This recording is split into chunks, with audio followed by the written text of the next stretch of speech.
Hey everyone, managers out there. We've all been there. You give an employee some constructive feedback and suddenly, it's like you've poked a bear. Walls go up, justifications fly, and the conversation goes south faster than a dropped ice cream cone. That is defensive behavior. And let me tell you, it can be a real roadblock to progress and a positive work environment. But fear not. Today, we're unpacking the whole defensive employee situation. We'll learn how to spot it, understand why it happens, and, most importantly, navigate those tricky conversations effectively.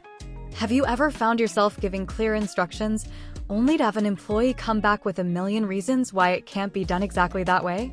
Or maybe you offer some feedback on a project, and suddenly the employee is launching into a detailed explanation of everything they did right?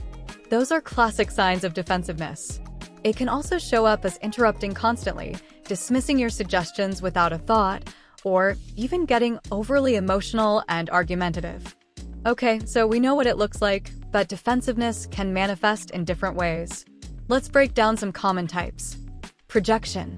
Suppose you point out a missed deadline to an employee. Suddenly, they're accusing you of micromanaging or not setting clear expectations. That's projection, deflecting their own shortcomings by placing them on you. Intellectualization. This one can be tricky. An employee might hit you with a barrage of technical jargon or irrelevant details about the project. They're trying to overcomplicate things to avoid addressing the real issue, the part where they might be accountable for something. Denial. This is a classic. The employee refuses to acknowledge there's a problem or room for improvement. They might downplay your feedback or insist they followed instructions perfectly, even when evidence suggests otherwise. Idealization. This gets interesting. Instead of taking responsibility, the employee might play the blame game. They'll praise their own contributions and deflect criticism by blaming external factors, colleagues, or even past decisions. It's all about painting themselves in a perfect light. Blame allocation. This is a more straightforward way of deflecting responsibility. The employee might blame missed deadlines on external factors, lack of resources, or unclear communication from someone else. They'll do whatever it takes to avoid taking ownership of their mistakes. Now, before we jump in with both feet criticizing these defensive employees, let's take a step back. People get defensive for a reason. Maybe they feel their work is being undervalued, or perhaps they're worried about job security. The key here is understanding the signs and reasons behind the behavior. Shift your communication.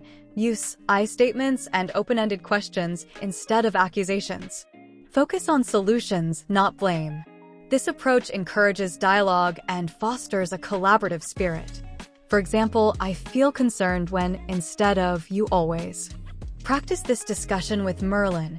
Merlin, Risely's AI coach, assists managers and leaders with 3 unique support modes: role plays for simulating team conversations, skill coaching for personalized expert suggestions, and discussions for seeking advice on various situations. Tailor your approach. Be mindful of body language and personality. Mirror their communication style to create a more comfortable environment. A relaxed atmosphere is critical to getting past defensiveness and reaching a solution. Give them space. Don't expect immediate change. Allow time to process the feedback and follow up later for a calmer discussion. Respect their need to cool down and return to the conversation, ready to work together. Focus on the issue. Address the task or project concern directly. Avoid calling out defensive behavior and maintain a calm demeanor. Keep the conversation on track and professional to find a productive resolution. Guide toward resources, identify the underlying need and suggest relevant training, workshops, or mentorship to help them overcome defensiveness. Equipping them with the right tools empowers them to improve their communication skills. Build trust, show genuine empathy, acknowledge their feelings, and highlight their strengths. Create a safe space for open dialogue. Let them know you're on their side and value their contributions. This fosters trust and a more positive working relationship. So, managers, the next time you encounter defensive behavior, don't despair. Use these tips, and you'll be well on your way to turning a potentially negative situation into a positive learning experience for everyone involved. Sign up on Risely for free to take advantage of a 14-day trial from the website linked below.